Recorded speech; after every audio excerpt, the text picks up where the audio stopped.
All right.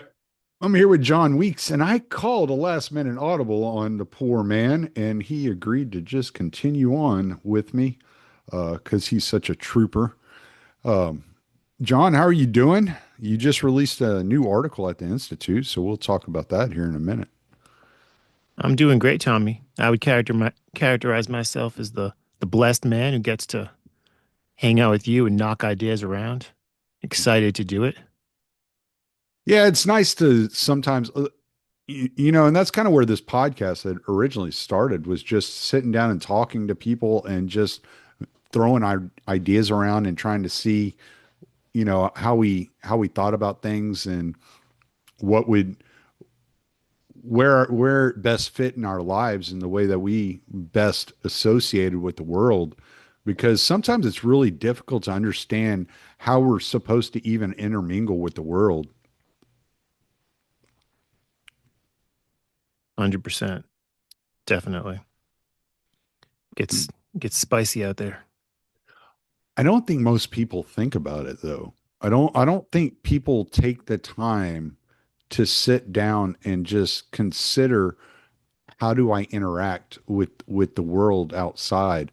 And I think I have like kind of a unique perspective because of what I do and how solitary it is. And then also having to deal like with communities of people on a regular basis, at delivering products and showing up to these stores in which I know the people, excuse me, I know the people that are unloading my trucks because they've been unloading me for like the last 3 years or whatever, and I've been dealing with the same people in many of the same locations for that time. And it's like I have to become a chameleon at times to blend in with others around me because I'm jumping from one situation to another and everybody does things slightly, slightly different. Do you find that to be taxing on you? No, I actually find it to be fairly natural. And I think a lot of that has to do with the type of personality I am. So coming from the background I come from, which was a pretty rough background, all things considered, I I had erected many walls around me as a protection, like to protect myself from people getting too close. And so it's very easy for me to have non-discreet kind of communications with people. What's really difficult for me is to actually have an in-depth like relationship. That's where the difficulty plays into me. Just for instance, with my church, I went to my church. I was going to my church for over 3 years before I had like a true relationship with the people in my church, and that includes my godfather. Like I would talk to him, and kind of, but to actually have that like in-depth relationship where I can sit down and have a conversation about who I am and what I'm really about, that I'm still a work in progress. I mean, I still find myself like putting up these barriers, people for people that I'm really close. Even my wife, sometimes it's like she's like, "What are you doing? Like, what are you doing?" And I'm like, "Yeah, we've been married for over 12 years now. Like, I shouldn't have this kind of a resistance to intimacy that I do have at times." I think it's definitely natural to want to defend oneself and to therefore set up defenses. And it's hard to know like who should we let the drawbridge down for? These fools coming with the Trojan horse. What's going on?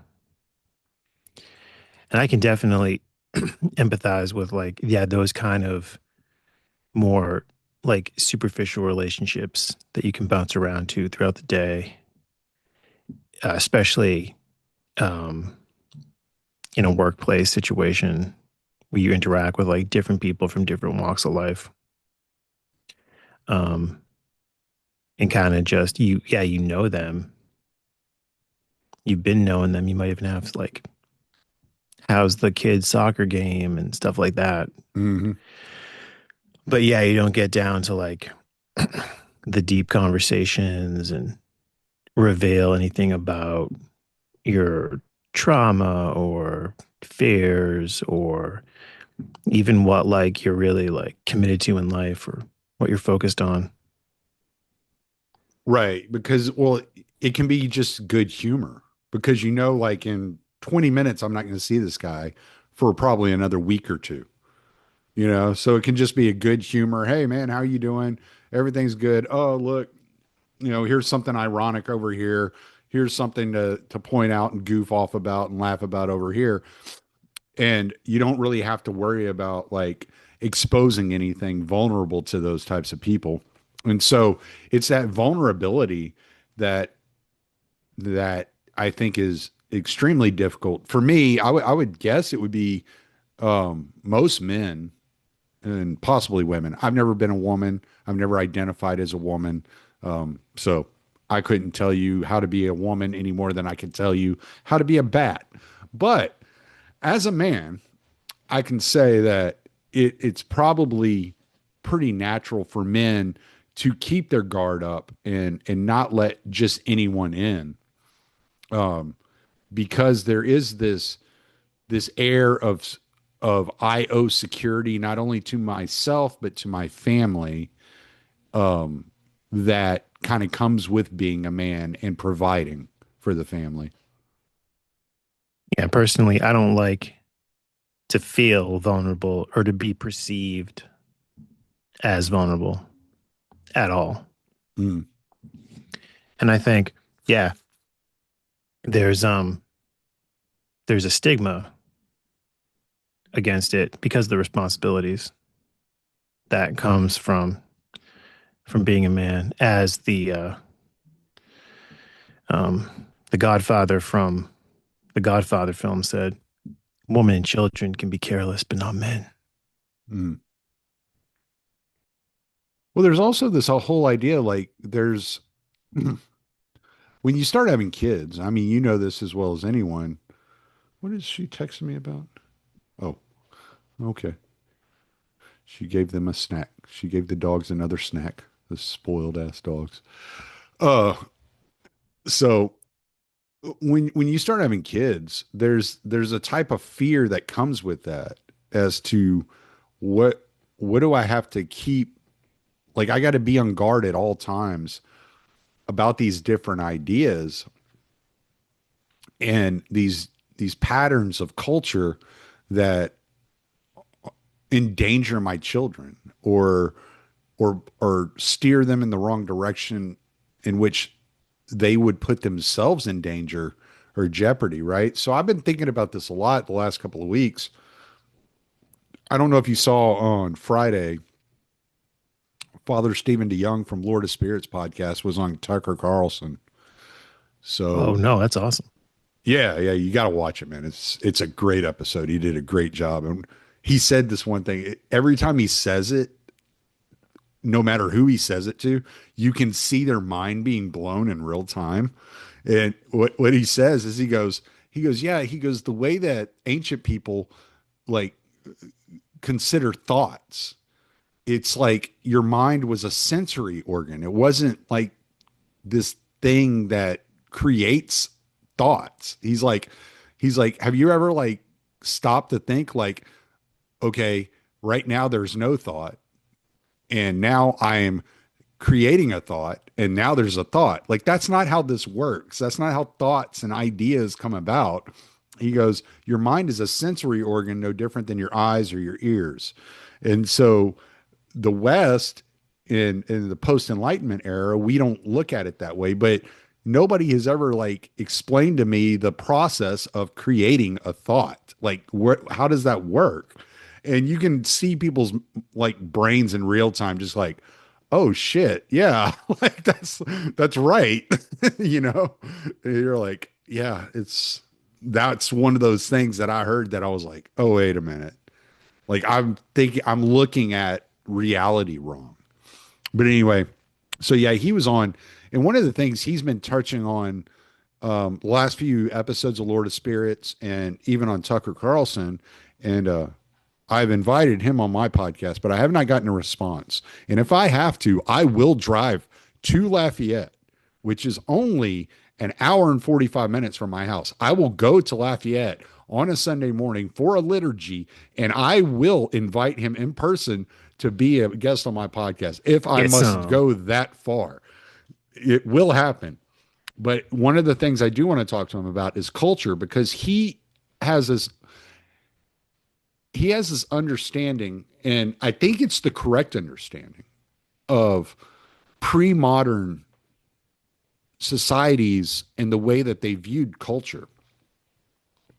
And they viewed culture in this, just to kind of give my spin on it, I'm going to kind of paraphrase what he's saying, and I might have it a little wrong, but I think I got the general concept.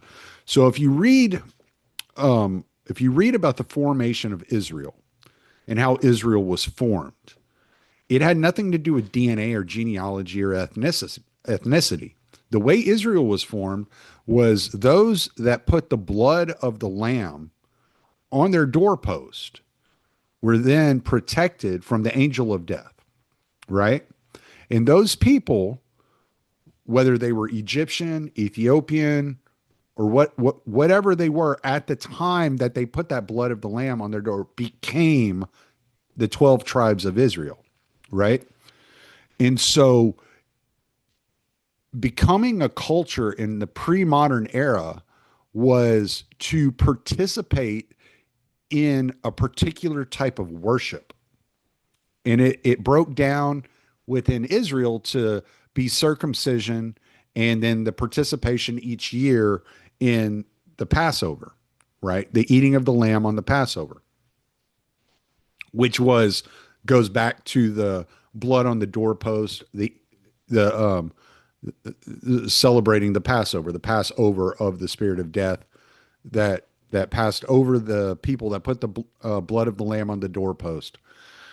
And so if you look at culture from that avenue, what we're looking at in the United States, it would explain so much about the dimensions and the divisions that we have in the US, because we have these people, no matter what their genealogy is. It could be my cousin, and I'm not saying any of my cousins think this, so don't take it the wrong way, but it could be my cousin that believes that abortion is not only acceptable, it's necessary, that believes that men can become women, and that believes all these things. And I don't believe it. Well, at that moment, we are now in different cultures. We live in two separate communities. We could be next door neighbors and still live in two different cultures. This is never how the world operated.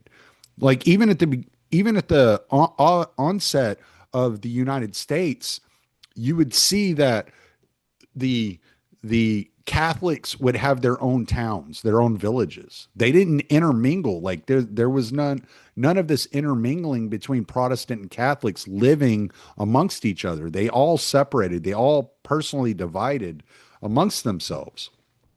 And so we got rid of this whole pre-modern idea of culture, created this modern idea of culture that it derives from heredity and DNA and genetics.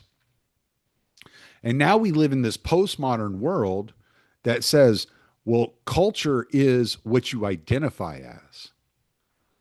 It's not even like, it has nothing to do with anything solid, that culture is fluid and you can just go from one culture to the other. And this comes to like kind of your article, where you can just bring people in from the Philippines or from Mexico or from Colombia or from Saudi Arabia and just incorporate them into the local culture, whatever that may be. In Texas, it's going to be different than in Michigan, which is going to be different than in New Jersey, which is going to be different than Montana. And I know because I drove over the road for years and I've dealt with all these people. It's not that there's a problem with the people. There's not an issue with the people. If you go individually, meet one on one, you know, I can be buddies with somebody who's from Canada, which I am. I have friends from Canada, but we view the world. We have differing presuppositions about the world and about the way that things interact. And so when you start intermingling these presuppositions, you're basically dividing worship within a community. Well, that divides the community. And then the community has divisions. And you end up with like what we have today, where there are probably, you could probably break it into like 7 sectarian groups within the United States or something like that. Maybe more, probably more, but that all have these different ideas of culture and what is acceptable within their daily lives. And by going to an Orthodox church and becoming part of that community, part of that family, intermingling with that, I observe the culture a lot differently. What I see outside of the church is much different than what I see within the church. And I belong to the culture of the church, which is what shapes my mind, shapes the way I live my life, shapes how I interact with the people outside of the church. But not everyone outside of the church views others in the same way. I hope all this is making sense. I feel like This I'm is, rambling, but at the same time, I'm I trying to feel make like a you're, point. I mean, you're dropping some fire, and I feel like I'm vibing with what you're saying. You're speaking my language, and you're definitely like hitting upon ideas that I've been thinking about recently, going back even longer, and especially since we've been um, doing our series on Alinsky together. Um, so let me toss some thoughts back to you about what you're saying and ask you some questions that I've been had percolating. Um, and bring in the Lord of Spirits podcast that you got me into. And I listened to an episode they did talking about modernism and postmodernism. And I found it to be just really great ideas. Had me uh, thinking about some things in a new way. Also, kind of confirmed some views I had, which felt good, but expanded my perspective on what postmodernism is. So I'll give you the model of Western philosophy I've been using, which I got from primarily from the Christian philosopher Paul Maxwell. But then I kind of synthesized some other stuff into it. So it's just a model. But so the model is that in the history of Western philosophy, going back like about 26 centuries, there's been 3 big categories of inquiry: metaphysics, epistemology, and axiology, or in their simple terms, reality, knowledge, and value. So, metaphysics, inquiry into reality, uh, epistemology, inquiry into knowledge, and axiology, inquiry into value. And that during these 26 centuries, philosophers have been engaged in all 3 areas. But there have been 3 big historical epochs in Western philosophy: the pre modern, the modern, and the postmodern. And to really simplify it, the pre modern is from like around 2,600 years ago in Thales of Miletus until Rene Descartes about 500 years ago. And then the modern periods, basically from Descartes to Nietzsche in the late 1900s. And these are like transitional figures. It's not like one day it's modern and the very next day it's postmodern. And then from Nietzsche onward, we move into the postmodern, which is the epoch that we're in now. in Western philosophy. And what differentiates each epoch, and this I got directly from Maxwell, and I ran it by some like academy philosopher friends, and they were like, "Oh, that makes sense." What differentiates each epoch is the emphasis they place on those categories. So for the pre-moderns, they emphasize metaphysics. The moderns emphasize epistemology, and the postmoderns emphasize axiology. And in Maxwell's model, within axiology, you have ethics, um, aesthetics, and politics. And what's interesting about that is there's other models, and just to name two, in Ayn Rand's objectivist philosophy model of philosophy, she has five categories: metaphysics and epistemology, just like Maxwell, but then ethics, politics, and aesthetics. So she breaks those three out and makes them their own big categories where he collapses them into axiology. And then Jay Dyer, who you got me into, who I saw your great interview with, I've seen him, his model is metaphysics, epistemology, and ethics. It's really similar to Maxwell's, but he prioritizes ethics as its own part of the big three categories instead of collapsing it in with aesthetics and ethics. And one thing that they said on the Lower Spirits is that, yeah, in the post. I'm listening, but I'm gonna grab something real quick because Oh, you hell just yeah. brought up. But I'm listening to you. All right. In uh, the postmodern philosophical perspective, where they're emphasizing axiology, so they're emphasizing values, they're especially emphasizing ethics and ethical values. And so, if I'm, understanding this correctly, you start with like a value like I value fairness, Mhm. which I'll get to ethics more specifically in a minute, the model of ethics, but you value fairness, and then you see that the society is creating these unfair results, and you're like, that's wrong. And then someone says to you, yeah, but it's like, dude, like, no, we're not actually equal. Like, people are different.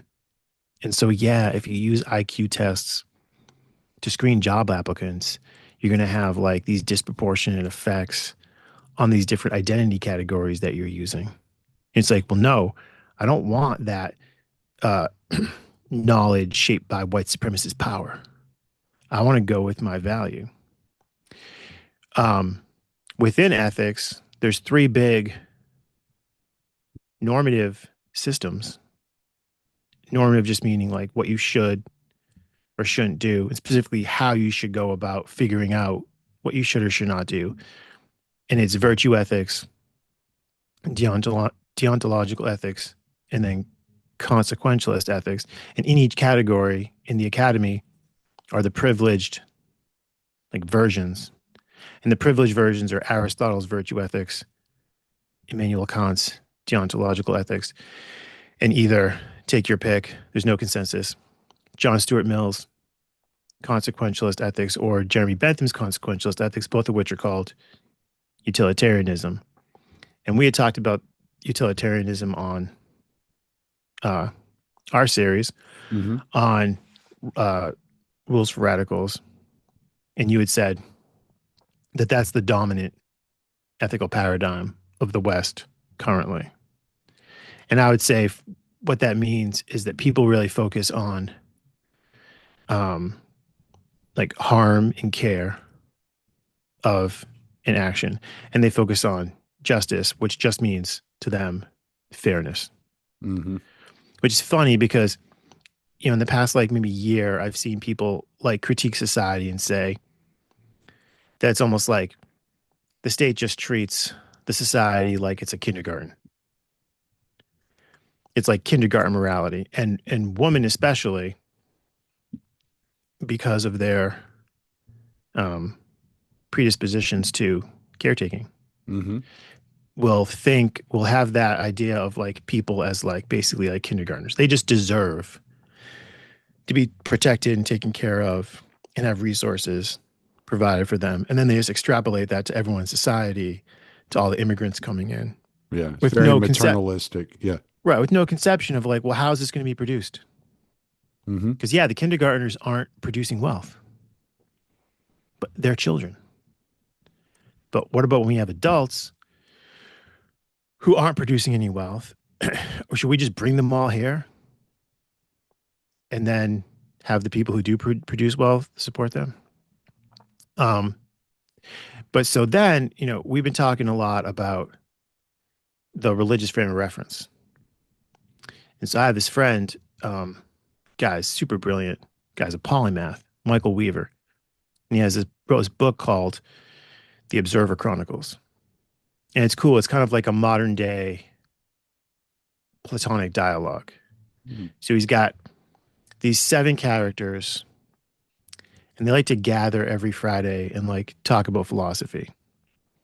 And each character represents a major archetypal frame of reference. So there's the preacher, the mystic, the materialist, the physicist, the philosopher, the engineer, and then the tavern owner. And the tavern owner, he actually told me this, represents like the psychologist. Mm. And it's great. It's like they all just talk shop and knock ideas back and forth, and they fight with each other. But then they're like, "Whoa, like you believe that? Like that's so similar to like this thing," and it's really cool. And he really does a good job of like respectfully showing like each frame of reference.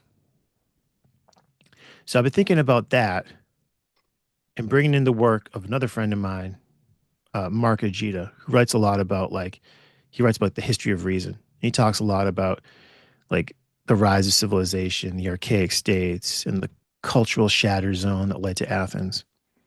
So now I'm going way above my pay grade. But I was wondering, I was like, okay, from like the rise of um, Mm. tribal human arrangements, where you have like, or what I would call the rise of the patriarchy, defined as um, coalitional male proactive aggression mediated through language. You have the dominant frame of reference is religious Mm. in the society. And when you get to so that's from like when we're tribes up until when they're starting to build bigger villages to the archaic city states. And what Mark Ajita would say is like belief is just something that they like completely embody. There's no dissensus in these social organizations. Like you were saying, there's no, well, this person thinks that abortion is fine. This person is horrified. And this person thinks that men can become women. And this person thinks that's insane. There's nothing like that. They have true belief and it's grounded in ritual. And these archaic states, the powers that be are um, they're underwriting their legitimacy with this uh, appeal to God or the gods. But then when you're at the time of ancient Athens and Socrates, Plato, Aristotle, you've got um, the religious frame of reference has been perhaps, and again, I'm above my pay grade, has been displaced by the philosopher's frame of reference. And with this idea of like, oh, the philosopher king, like the philosopher should rule society because of our reason, because of our supreme intellect. When you get so all throughout the pre-modern period, the philosophical frame of reference is dominant. And then when you get into the modern um, philosophical period in the Enlightenment, you get the rise of science. And now science becomes the dominant frame of reference. And even though the scientific frame of reference is created by or discovered by men who are deeply religious and deeply nationalistic, like Descartes, who's French and Catholic, and that deeply influenced the system he created, the frame of reference he created, it ends up giving rise to this secular materialism, especially in the 1900s. And when we get into the postmodern philosophical era, the um, the scientific frame of reference is still dominant. It's still dominant today, like in the society. The the intellectuals are still trying to reclaim the throne for philosophy.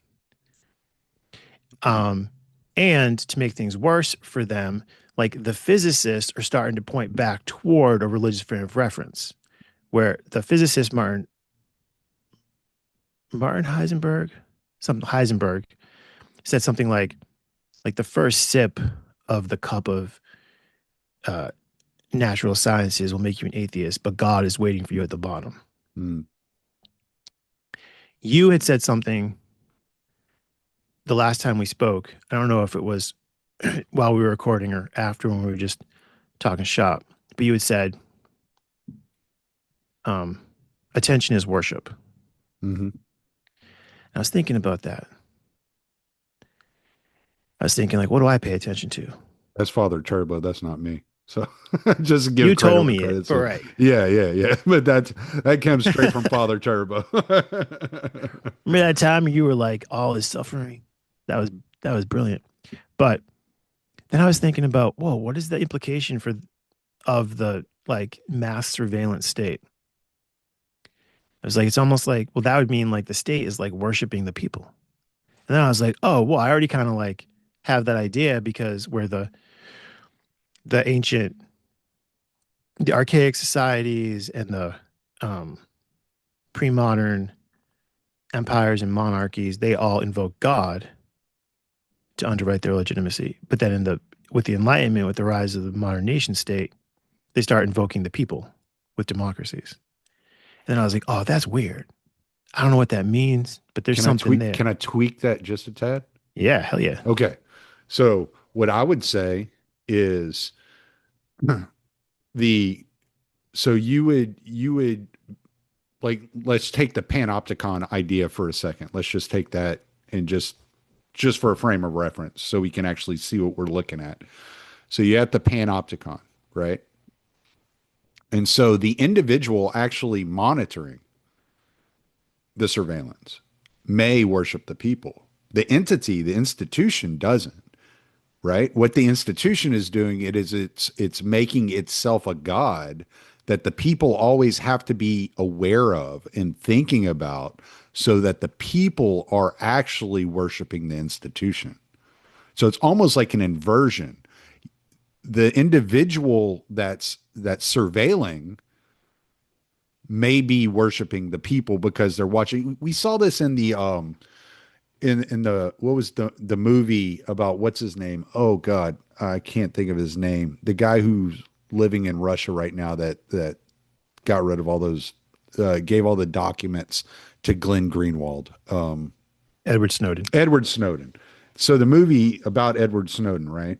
You saw like the people watching the monitors surveilling everyone was like, ooh, always wondered what was under a burqa, right? And they're like getting into it. You know what I'm saying? Mm-hmm. So there is a form of worship there that they're encountering, that they're engaging in.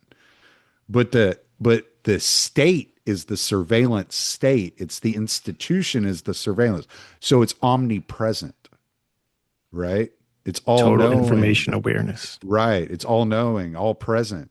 So the people being surveilled have to be aware, like in, if you look at like Brave New World, they have to constantly be aware, or in We even, you have to constantly be aware of the words coming out of your mouth, the actions that you engage in, right?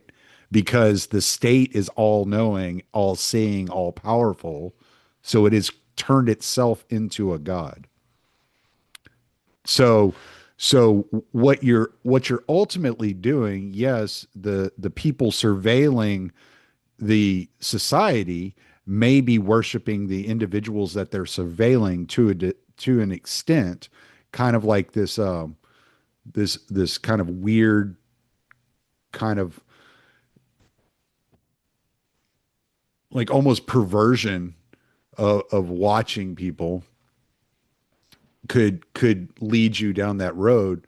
But at the same time, the thought crimes, the speech crimes are what gets you in trouble. So you have to be aware of the state at all times. So you're constantly thinking about the state watching you.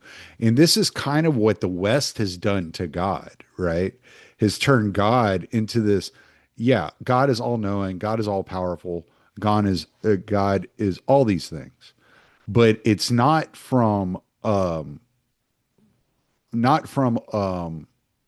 a judicial framework, right? And so when you turn it into a judicial framework, then you have to be paranoid constantly of your actions. You have to feel guilty. But what does that do? That centers you, right? That doesn't center God. So you've made yourself the most important thing in that in this relationship. Like the way I act, the way I engage with the world is the most important thing. But if you take it and you invert it and you truly worship God, then what you're doing is you're focusing on God constantly, not because you're afraid of the penalty that will come down upon you if you turn away from God, because you want to please God. It's like being in a marriage, right? When you're married to somebody, you want to please the person that you're married to, not because you're afraid of the consequences of not pleasing them. It's because you like to see them happy. It's because that's what love is. Love is actually sacrificing your own needs for the desires and needs of the one you love. And it has nothing to do with consequence. And so when you invert that and you turn God into a judge instead of a loving creator, the state is then duplicating that idea of the judge, the constant judge, the all knowing, all powerful, wrathful judge that is constantly surveilling the people.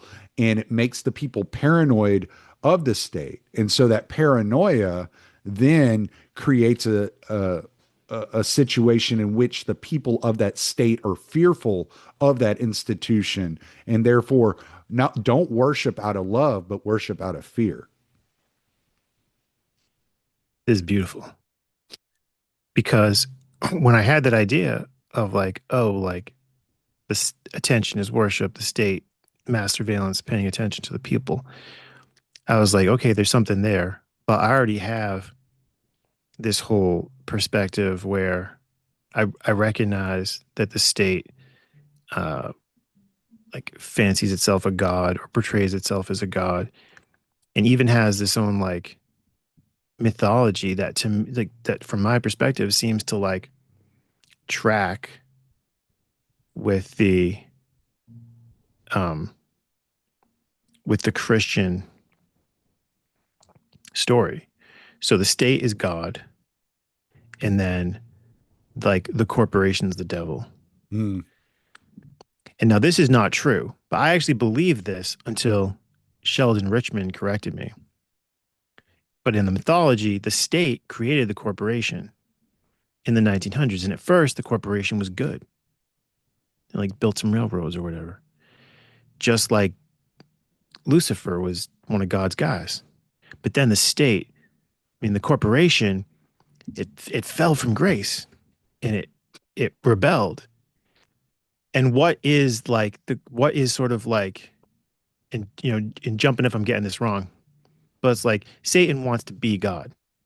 The corporation wants to be the state. And like when you see like this is like a liberal fair, is like the evil corporation that is basically like a multi-level marketing corporation that like does everything. Like Oh, they make movies and they sell cell phones and they sell insurance. And pretty soon they're going to take over the government and provide the security. And like that, we can't let an evil corporation become the state because that's evil. The state needs to be the state because that's good. And the state's constantly engaged in this battle against the evil corporations. One of my favorite examples of this is in one of Joe Biden's State of the Union addresses. He was like, he's like, we got to do something about this shrinkflation. The potato chip companies are putting less chips in the bags. And I was like, that's great. Like, this guy is the head of the most lethal imperial power in the history of humanity. And he's Just cussing killing. at Lay's. Yeah. And he's like, and you know what's out to get you is the potato chip Where the hell's companies. my sour cream and onion? and like, and like, you can see there's like, sometimes in the, from the perspective of the state, you can throw like anyone outside the state under the bus. So even like in movies where the villain, like the evil corporation, is like a weapons manufacturer, which that actually makes for a better story than like the potato chip company. But it's like, here's this evil corporation just trying to make money. And that's why we got the state doing these Just trying bad to make things. money. Yeah. You're right. So like there's a movie called Drone, Okay. and it's with the main character is the guy that played uh Eddard Stark in Game of Thrones. Okay. And he's a drone pilot. And like the premise of the film is that Oh, is him this about the PTSD around the uh, drone operators?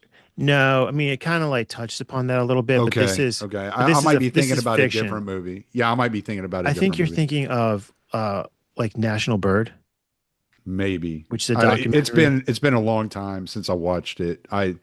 Yeah, it might have been a documentary. It was years ago when I saw it. So But like, yeah, it's funny because like those guys get PTSD really bad. mm, And people hmm like make fun of them or like, why are you sitting in a room? yeah, you're But playing yeah, video games all day. yeah. Yeah. Because they're just tracking these people for like months and months and they kill them and they know they killed them. Right. In the movie Drone, it's like I think he's the drone operator and then his buddy like handles the weapon systems, Hmm. but they're doing it together and they like blow up a terrorist, but they accidentally like kill a woman and Mm. now like who's innocent and then her husband is trying to get revenge. But the thing that's so great about the film is that it's a private contractor that's carrying out the drone hits, which is Hmm. in reality is not true. There isn't a corporation that just gets the contract to kill someone, as far as I know, and then does it with drones. Like there are contractors in the room, but it's a state operation. Like you're at a military facility when you're doing that. Yeah. So basically, the message of the film is like, all right, here's what happened in America. Capitalism did its evil thing. It got in the game, made it about making money, and that's why innocent people died. If this should, we never should have allowed a corporation to do this. The state must control the drones. When obviously that's not the problem. Like it's the state power itself that's like authorizing these killings. When it's like the almost like the corporation. It all right. So it's like they're playing a dialectic on you, right? So it's like the corporation versus the state. But like Hunter Arena said in that tweet that you put in your article about the the state, the United States being international because it's imperial. It's necessarily international. It must be international, right? And these corporations act almost as like appendages of the state. And sometimes the appendage might stick its finger in a light socket and do something it's not supposed to do. But for the most part, the state's going to protect that appendage because it needs that appendage acting in foreign, like if you read that book Confessions of an Economic Hitman, right? You need that corporation in those foreign countries acting on behalf of the state in order to get these contracts. And you get those contracts or we're going to have to send the jackals in. you know, kind of deal. And the corporation is an arm of the government. And this is what the left will never get is these cartels. And you'll get this. I don't know if you've read the book called The Progressive Era by Murray Rothbard. I have not. You need to read it. It's free online, dude. You can download it and read it for free online. Nice. It's okay. So he goes through the history of the progressive area, and what made me think of this is you brought up the railroads earlier. He talks about the cartelization of the railroads being an appendage of the state. This is why Jesse James was not only fighting the railroads, he was fighting the state. He was fighting the government as well, right? Because what the government ended up doing with the railroads, just for example, is they came in and all these homesteaders, they took their homesteads from them. And then they said, okay, we'll sell you back the land for $1 an acre. While they were telling the railroad companies, we'll sell you the land for 50 cents an acre. Right. And so, as long as the railroads operated as cartels, managing prices together, then there was no real competition because it wasn't a price competition. It was a price management scheme that kept all the railroads and all these businesses in business. So Backed by state power. backed by state power. Exactly. So you have to, so what you, the way I look at it, at least, and I'm not going to tell anybody how they should look at anything, but the way I look at it is I look at corporations, these large corporate entities, these international corporate monoliths as appendages of the American imperial model operating in cahoots with America, which is why they're never shut down, which is why they're allowed to run free reign over people. Just as a quick aside, this is what I went and grabbed a while ago. So this is a book by Jay Dyer. So that's something that you'll really enjoy. It's Jay Dyer's philosophy book, meta narratives, essays on philosophy and symbolism. So and you can get it at his website. I think if you pay like $10 more, he'll even sign it for you. Like he's not afraid of a grift. That's awesome. Yeah. So, but yeah, I just wanted to give a little shout out there because you did bring up Jay Dyer, and I thought you might enjoy that. Well, check this out.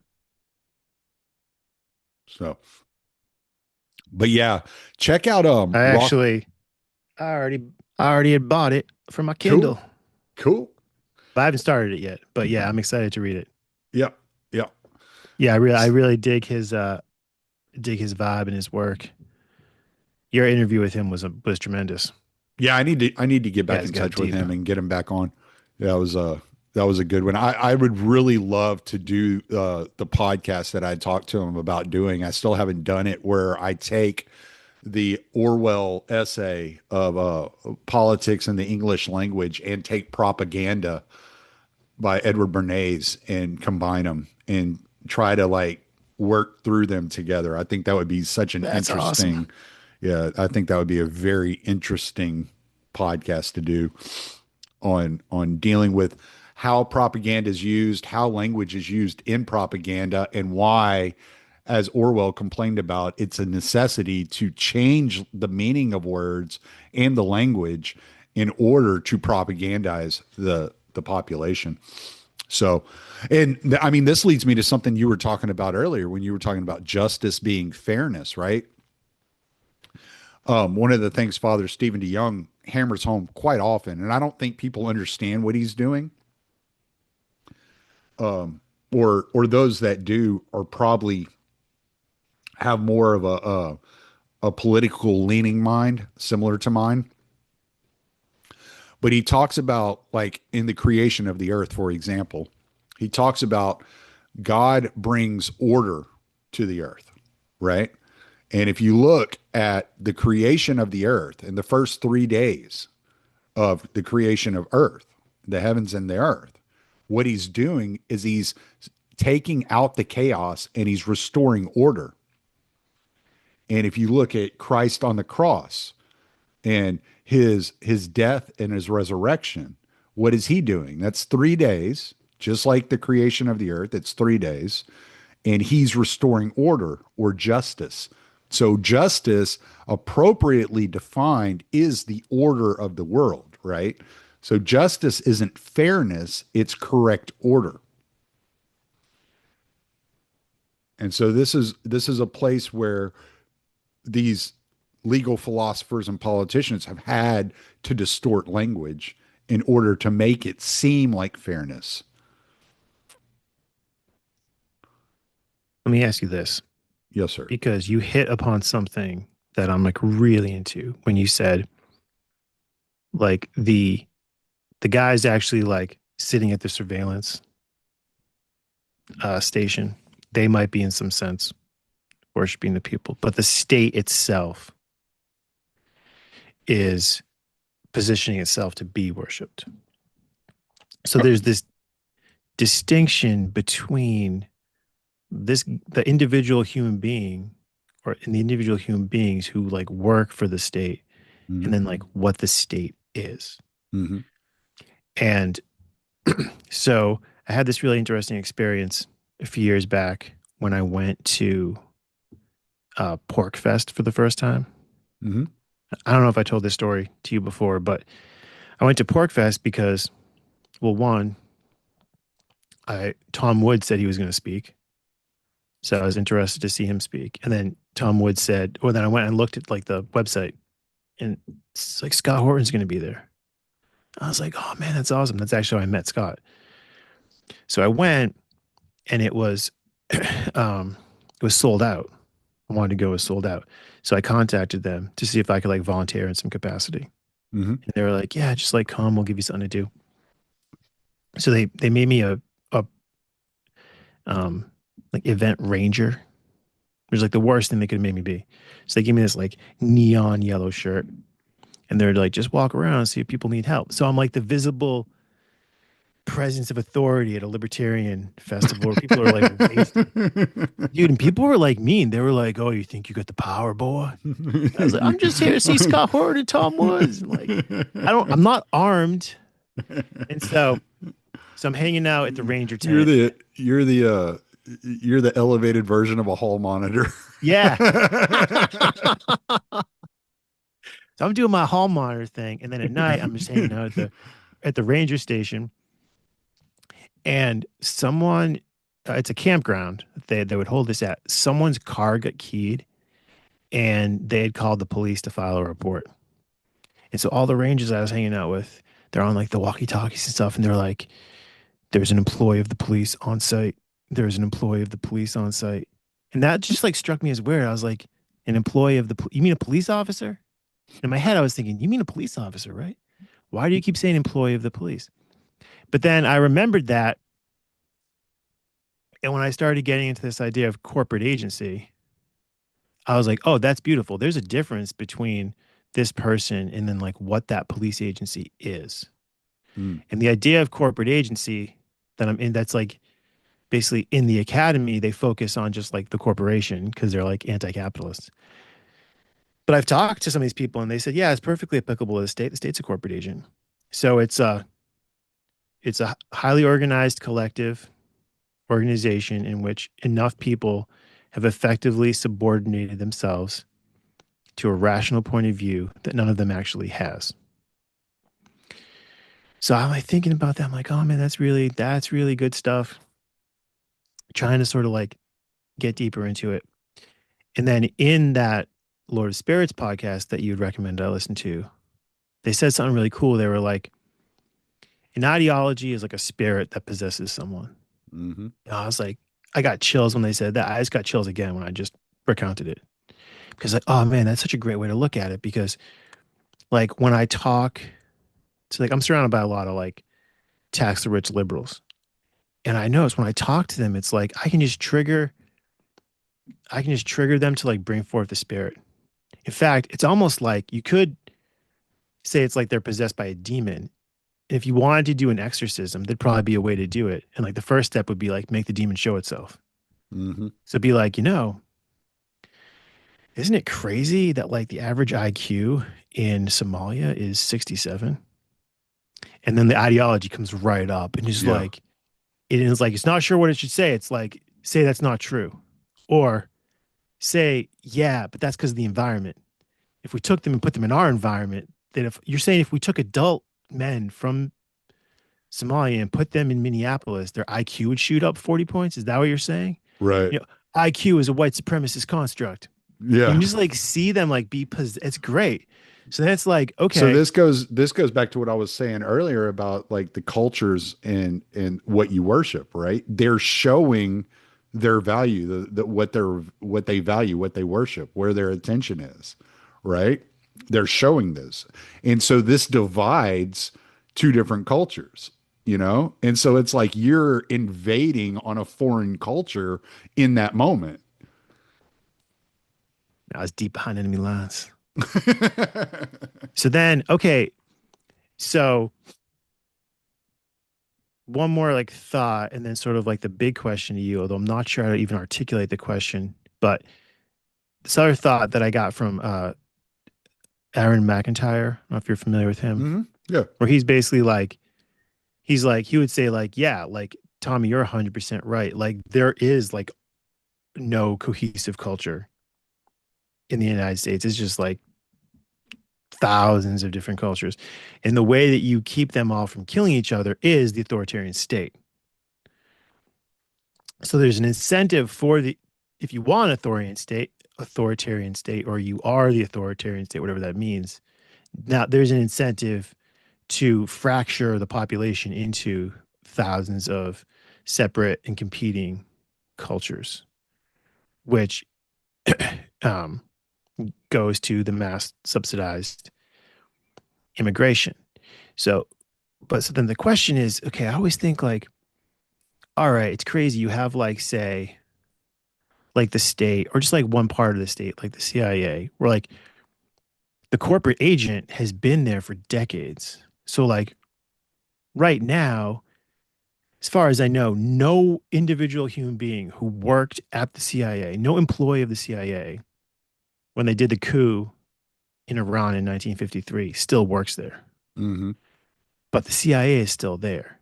Hmm. And in some way, maybe They're still guilty in some way. it's the same Yeah.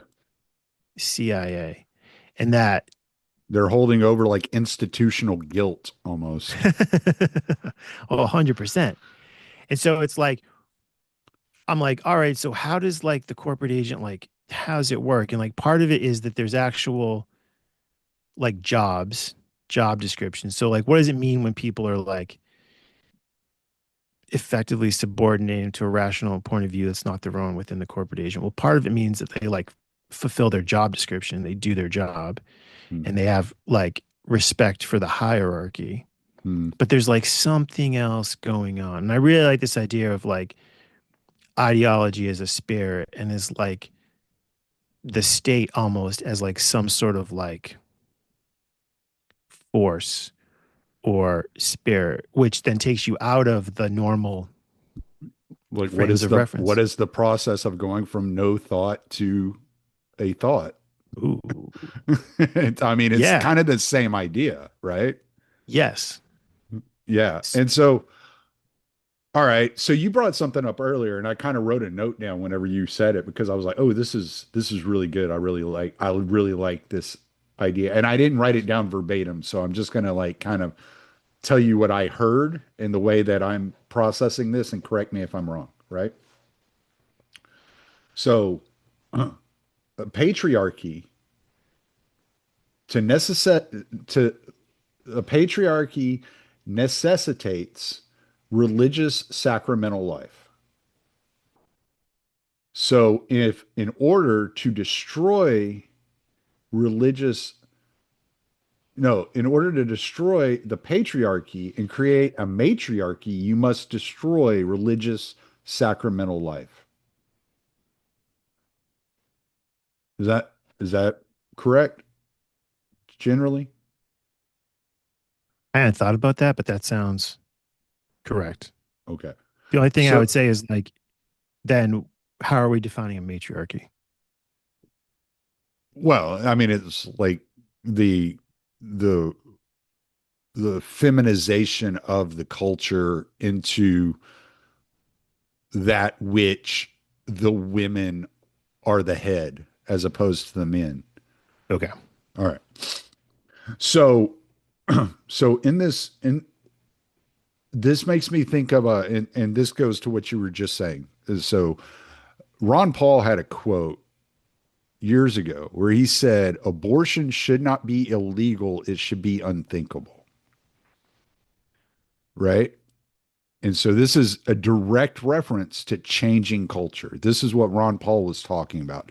Changing culture, changing the way that we engage with life and the order of things, right?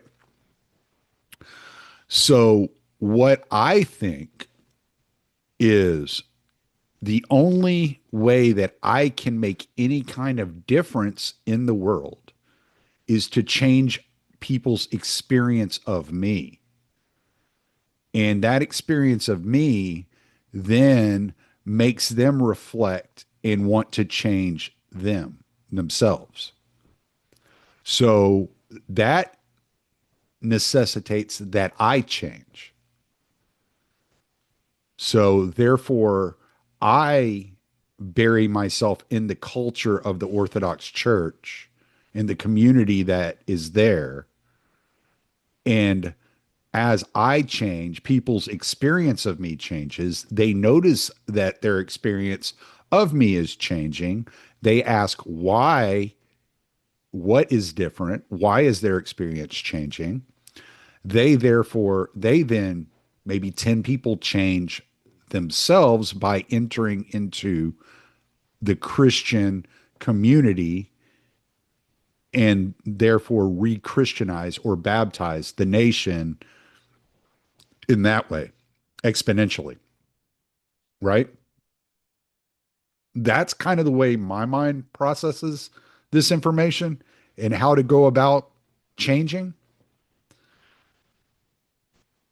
What we see as normal in our society today is not orderly. It's not justice. There's any given day, I don't even get on Twitter anymore, but if I get on Twitter and look at what's going on and what's trending in the news, it's chaotic and disorder. Well, that's not what Christ came to do. He did not come to create chaos and disorder. He came to create order and justice, right? So the way that I participate in creating that order is by aligning myself with Christ. And then you make transing children or abortion or any number of these things that we look at and go, what is happening to our society? You make these things unthinkable. You don't have to make them illegal. Making things illegal, I mean, we know as libertarians, making things illegal does not shape the society. It just pushes things underground. What you want is you want to shape the society and create shame around that action in order that people don't even consider it as an option.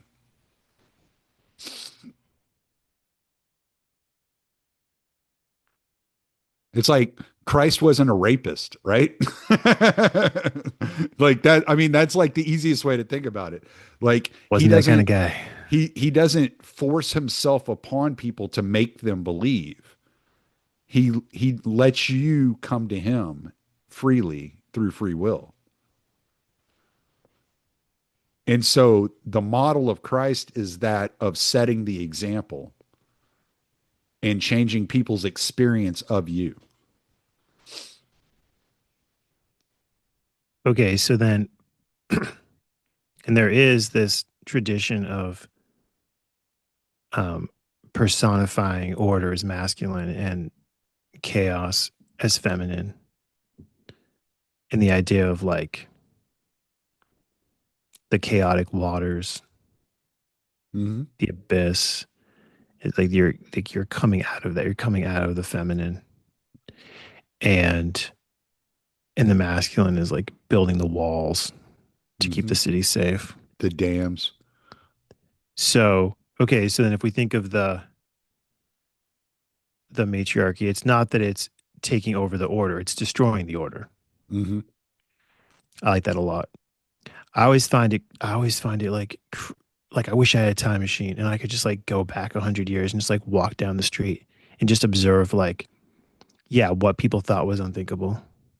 Mm. And it's like funny, people will do this like this meme where they show like scenes from Nazi Germany. And it's like the swastika is just hanging on every building down the street. And then next to it, they have like a picture from today where it's the LGBTQ flag, Hmm. one of those, and it's just like hanging everywhere. And I Yeah. notice that now when I like walk down the street in the city, I'm like, it's hanging at like the cafe. Hmm. And whereas before I wouldn't have thought, um, oh, I would have thought like that place probably has good coffee. But now I Right. think, oh wow, like that is like something that wouldn't have been there 100 years ago. And now like so many people just are going to experience that as like that's the normal order. Mm. When you're actually walking through this like almost kind of like chaotic wasteland.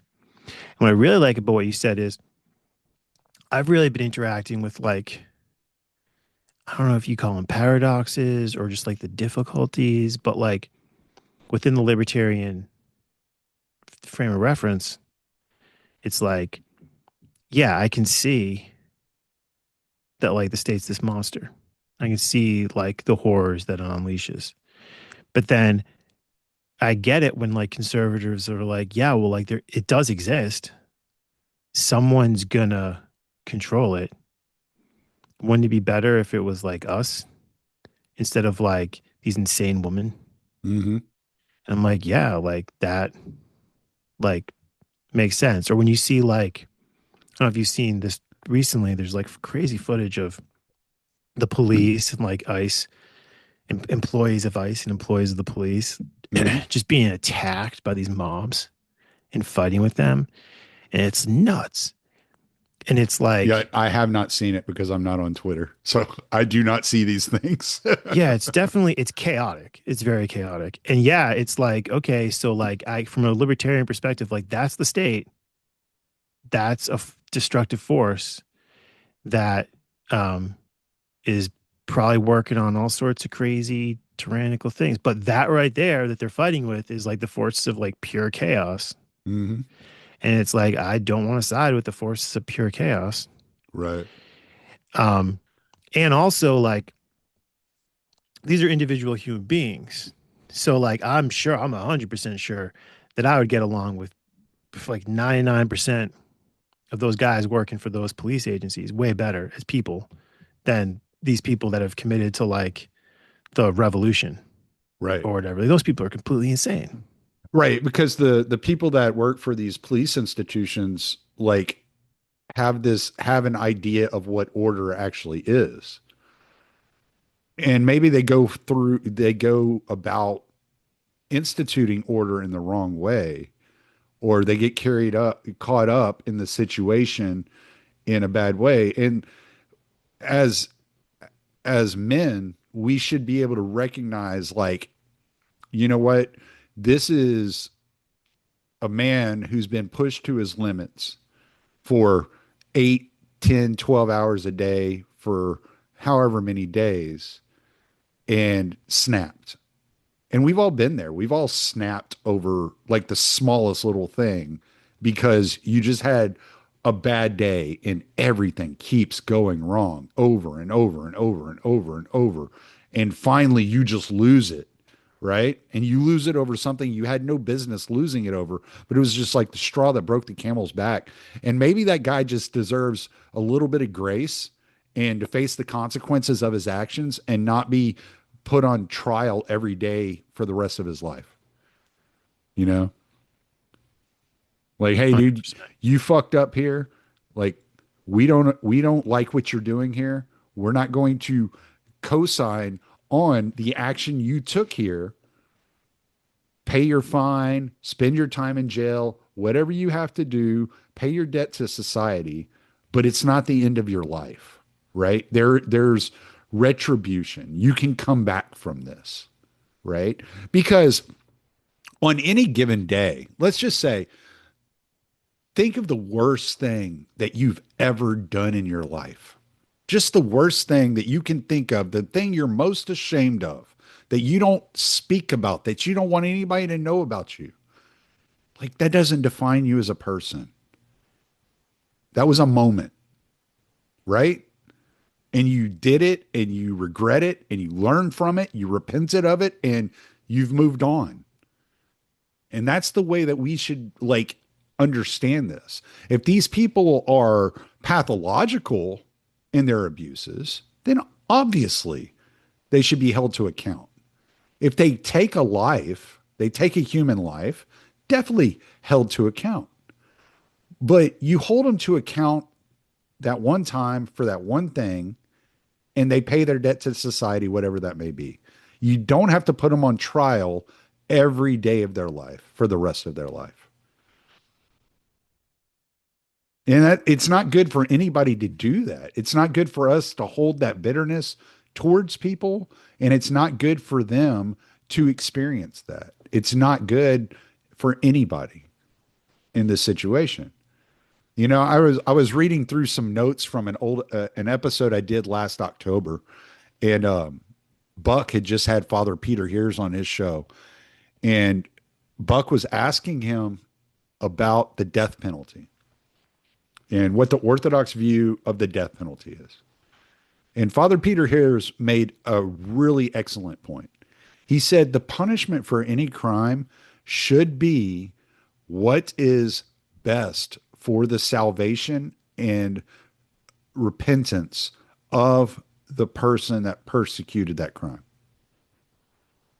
That's what we should be thinking about. We should be thinking about what moves this person closer to salvation, what moves them closer to repentance. And that punishment should meet that standard. And I thought that was just remarkable. I was like, yes, okay. That's a different way of looking at how to deal with people and how to deal with law and justice and crimes. That's so fascinating because again, I'm still on the Twitter. So every day I'm seeing like this guy who'd been arrested 100 times. The judges kept letting him go. Just Right. killed someone. This guy had been arrested for like violent shit, not just like um victimless crimes. But I'm like, oh my God. And it's like it does seem that there's like this ideology of fairness. It's like, well, this individual standing before me as the judge, this individual accused of this crime, who, yes, is on film, beating this person up, stabbing this person, whatever it may be. This Right. person is part of a group within our society that has been systemically oppressed for centuries. And I got to engage in this restorative justice. What's best? Institutional guilt. What's best? So it's almost like this in weird inverted version of what you were just saying. Like instead of saying like what's best for this person's salvation to like pay their appropriate penalty and repent. It's like what's best for like this idea of like fairness for the group that they represent or What something. makes me look more compassionate? I gotta look compassionate, so I'm gonna let him go, Yeah. and then, um, you know, that's just clearly releasing more chaos into the society, Right. like craziness. Um, but then sort of on the flip side of that is the people who are upset about the chaos who are like, well, now we need to use the state and start publicly torturing people, because they think that's how we're going to restore the order. We're going to Hmm. bring people to the town square and we're going to draw and quarter them in front of everyone, even the children. And the people are going to get through their head this behavior is unacceptable and this behavior will become unthinkable. And I actually like have had that like thought, like I've always, as far as I can remember, I've always been against torture. Mm. And like, and people would say to me, like, what if someone did something to like someone you love, you know? And I'm like, look,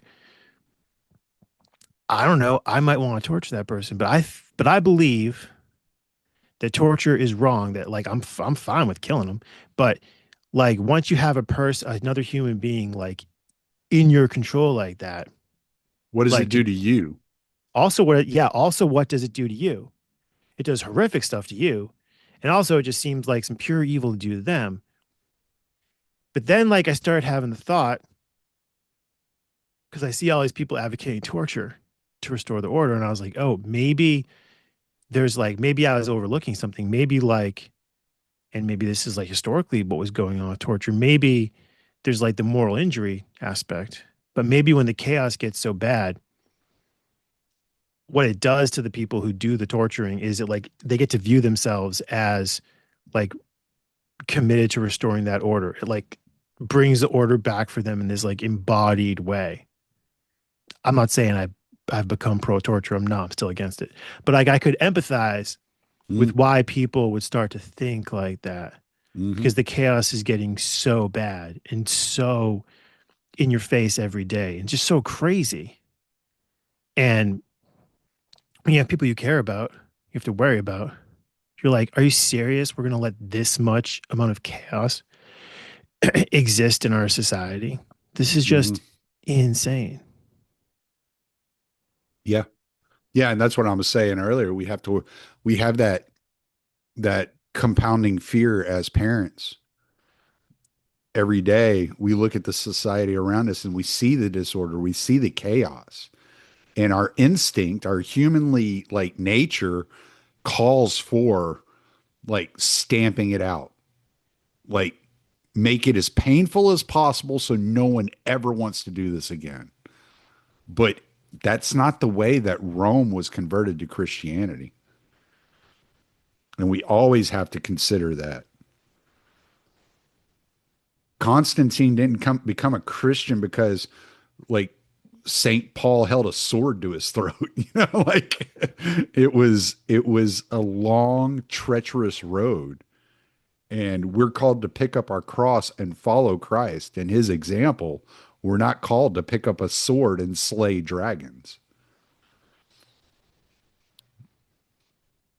Though St. George is pretty awesome. So like so if you're slaying dragons, I ain't mad at you, brother. You're pretty cool. Make a video. I want to see that shit. Have you seen Game of Thrones? No, we actually bought the box set last year and we're going to sit down and watch it. And we just never have. I spent $100 on it and it's still sitting under my DVD player. All right, well, I'll save this commentary till after you've seen it because I don't want to. Oh, you can say it. I'll forget by the time I watch it because it'll probably be like at least 5 years before I actually talk my wife into sitting down and watching anything that long and intricate. All right, so there's a male character Mhm. that kills a female character who is associated with there's different houses in it's like medieval times, but with like magic. She's associated or she's from one of the houses that's associated with dragons. And so I saw that and I thought and also like before like he kills her because like he thinks she's like gone evil and she's gonna unleash chaos. And but before that, they have a romantic relationship. So like he kills his girlfriend, basically, for the good of society to restore order. And then I was reading this I don't know if it's actually like considered a book or it's a series of lectures by Joseph Campbell called Goddesses. And he's talking about like how in these like ancient um different societies, there's a story of like this chaos monster that's basically a dragon Mhm. and is like feminine coded. And sometimes it like is a woman who turns into the monster. And then the like storm god has to kill it.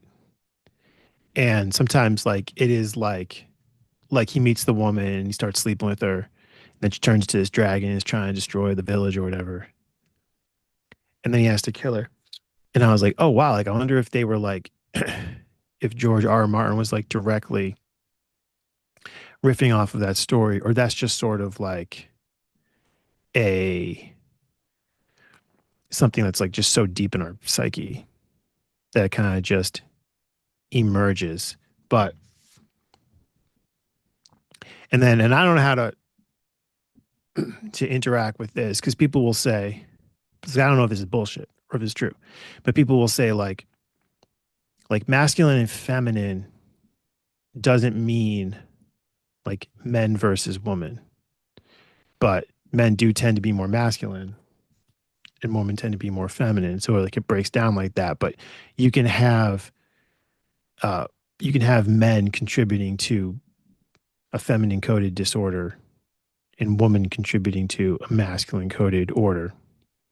See, and I don't know if that's just like academic propaganda or if there's like maybe something to that. um but definitely that idea of like when people say like and I'm from I grew up in Massachusetts, so like I was in the propaganda. Mm. They were like they used to not let women vote. Wasn't that crazy? I was like that's crazy Have you because seen that's what Society? No, that wasn't so crazy. because I was raised. But now I understand. Like now, and I kind of like because I know some really like brilliant women who I respect. So I skipped over the stage where I'm like women shouldn't be allowed to vote, and now I'm just like democracy is just doesn't work. Hmm. I'm Yep. like no one or like only a few people should be able to vote. But this like mass democracy thing is like insane. Yeah. But definitely there is that aspect of Net like taxpayers. the feminine and the woman.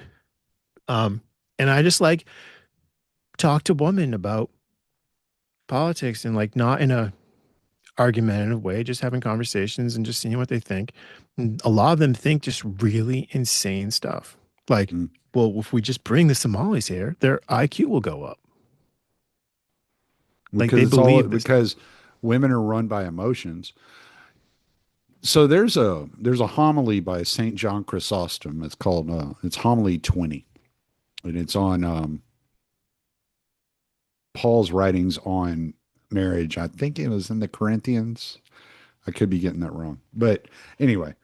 Um, and so what Saint John Chrysostom says, and this is where I kind of take my lead from, and I think it was the best way I've ever heard it described.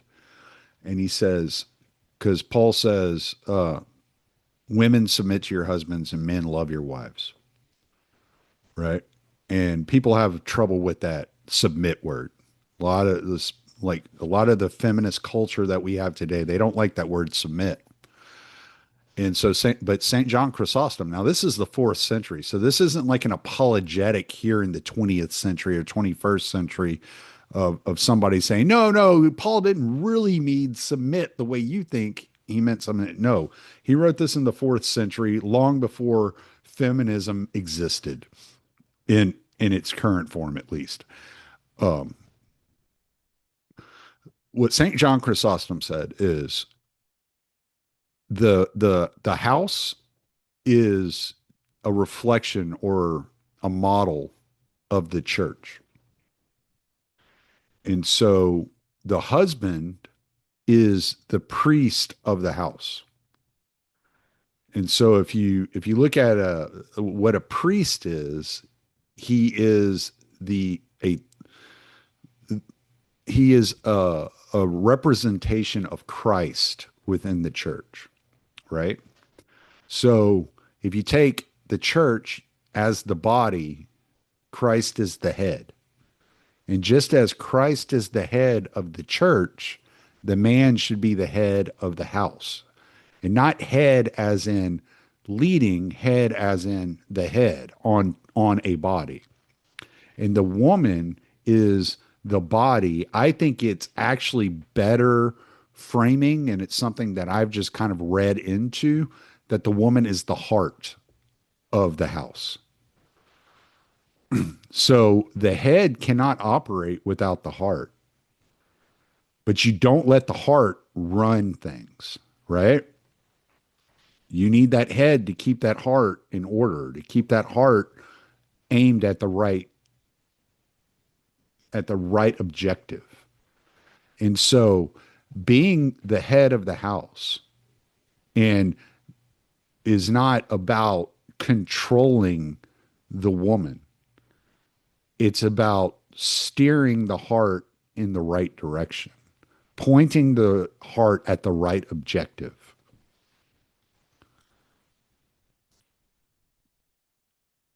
Have you seen the film Metropolis? No. It's like an early Hollywood film. And there's like, it's about a guy from like a super privileged kid from a super wealthy family. His dad like runs a society. And then he falls in love with a like a woman from the working class.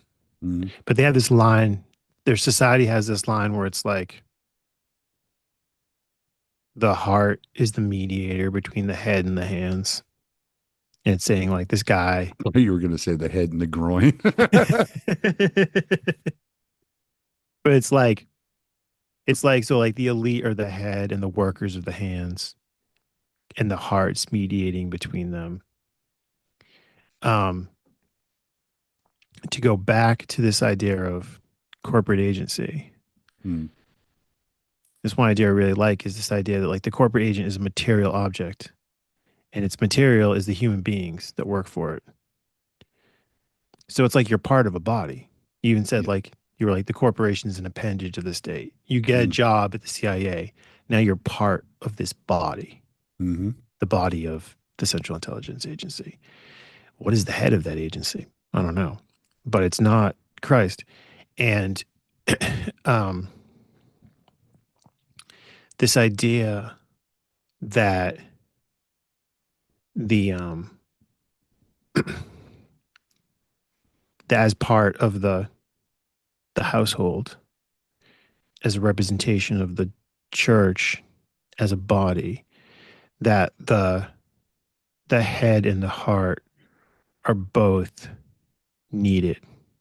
Mm, So I'm wondering if that this is like a legacy of the Enlightenment where like the head is emphasized over the heart. So if you say to people like, well, the men are the head and the women are the heart, then women get offended. You're not saying the head is better. mm-mm.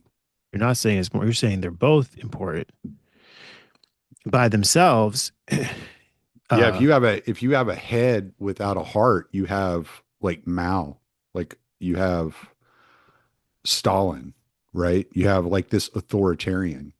You have to have the heart. right. That heart keeps you grounded to compassion and empathy, which you definitely need to function in society, right? And so, but you can't let your heart lead everything that you do. You have to be like you got to realize the head contains the eyes and the ears. So all the warnings come from the head, but all the love comes from the heart. This is tracking. This is tracking. Um, Let me ask you this, connected to this. I find it really interesting that there are people who identify as transgender. Mm, And so it's presented, it was first initially presented to me as like, well, this is a person who feels like they are a man trapped in a woman's body or a woman trapped in a man's body. And I was like, oh no, I saw Jurassic Park. I guess that could happen. But then they get surgery on their body. And like some might say horrific surgery. And then I've always wondered, or I haven't always wondered, but recently I've wondered, well, okay, so you feel, and with all respect, I'm not hating, you feel like a man trapped in a woman's body. And so your solution is to operate on the body to make the body look more like a woman's body or a man's body? Why don't we just So, give you a pharmaceutical that makes you think? do you know why I never bought this argument? Because I'm a man. And if I were in a woman's body, I would never leave the house.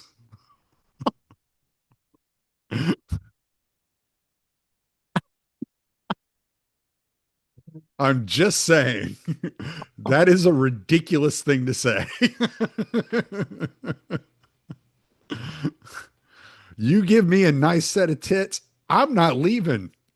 I'm in the shower 24/7, baby. I'm sudsing up.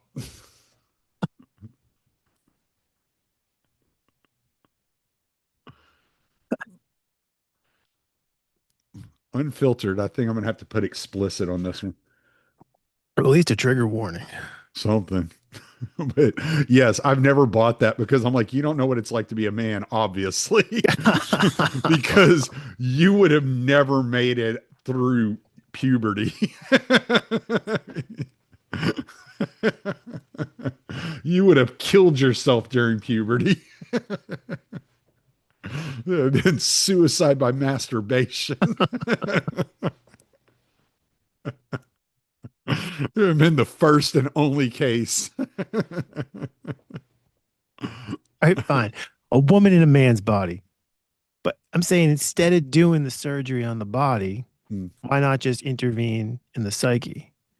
And I think the reason that would horrify people is because that's them. Yeah. They're their mind, they're not their body. And I was like, why don't we just um, you know, sort of find a way to get past that emphasis on like the mind over the body. But I could find no way around it. But now what you're Yeah, saying is great. Father Stephen talked about this during that Tucker interview towards the end of that interview. And not to give away like his entire conclusion, but he, being a priest, he's dealt with a lot of different issues with people. And he says the root of most of this is exposure to pornography or abuse as a young child.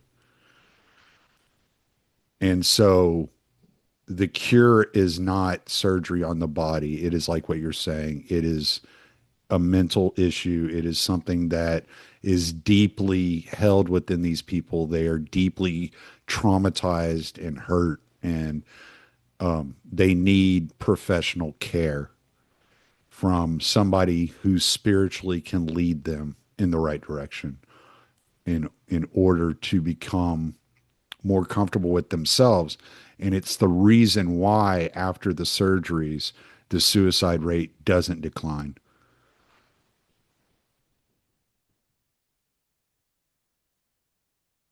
That tracks. Yeah, like within the past like year or two, I've like taken seriously the claim that you get a lot of these issues from because children were abused or raped. Hmm. And there's this guy I don't even know him, but we're Facebook friends. You know how Facebook friends go. Yeah. And he is like the like poster dude for gay men. He is like super nice. I mean, on Facebook, he's super nice. He's got a husband. They've been together for like 40 Is years. his They've name got, Dave Rubin? no.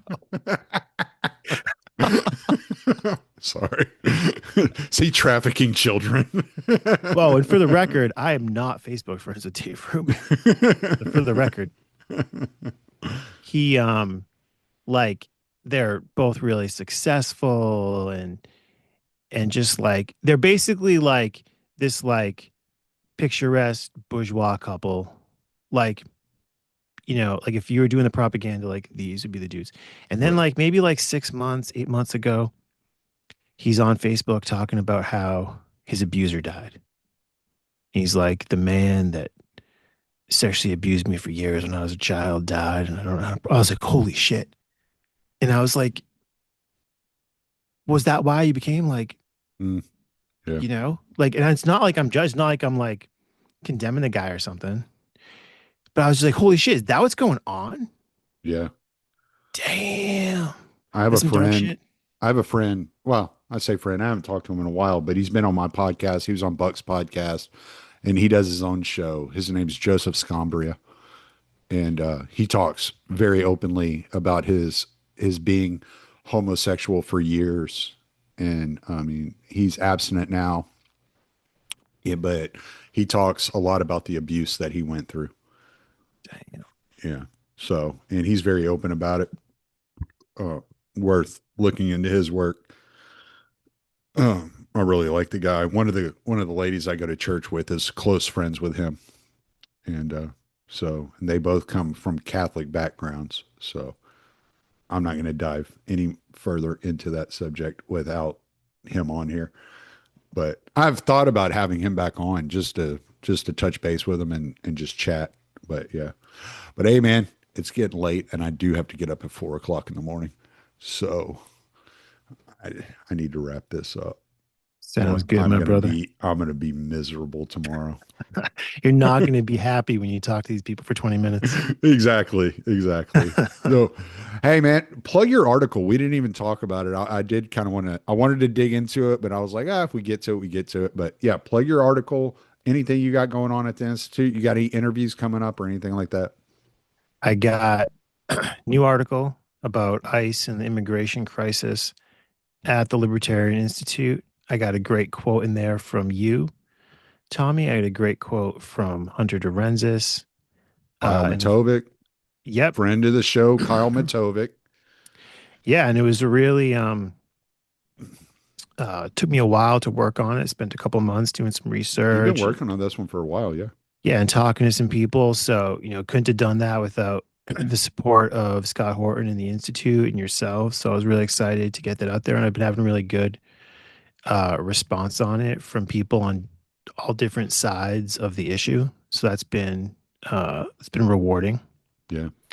Um, and yeah, it's trying to get some new folks on the Anarchic Areopagita podcast. No one locked down yet. Still need to get you to come on. Yeah. So hopefully we I'll get when I get back from Kansas City, my schedule will free up quite a bit more. awesome.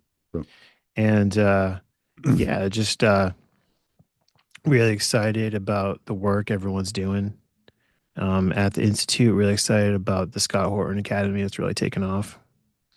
Um, I'm halfway through your recent interview with Dave DeCamp. That's I love amazing. Dave. I love Dave. You guys are great. Two of my favorite guys, and it was awesome to have you guys talking together. And yeah, definitely would recommend that people check that out. It's definitely some good positivity in these dark times. Yeah, we just bullet point the wars. We go through like I think we hit every one of them. I think I might have missed one or two, but I tried to hit every one of them I could think of. There are a lot. That was There's a lot. happening. So, and he just gives a quick bullet point of them because the first half of the podcast we're talking about, moving into Christianity, how that's helped our, our work and our lives and that type of deal, and just a real human connection with a man I deeply respect and care for. And so, yeah, yeah, I love Dave. Dave's a good guy. He's been a good friend to me. He's come on the podcast anytime I've ever asked him, which is part of the reason I don't ask very often because I know he'll drop everything and do it.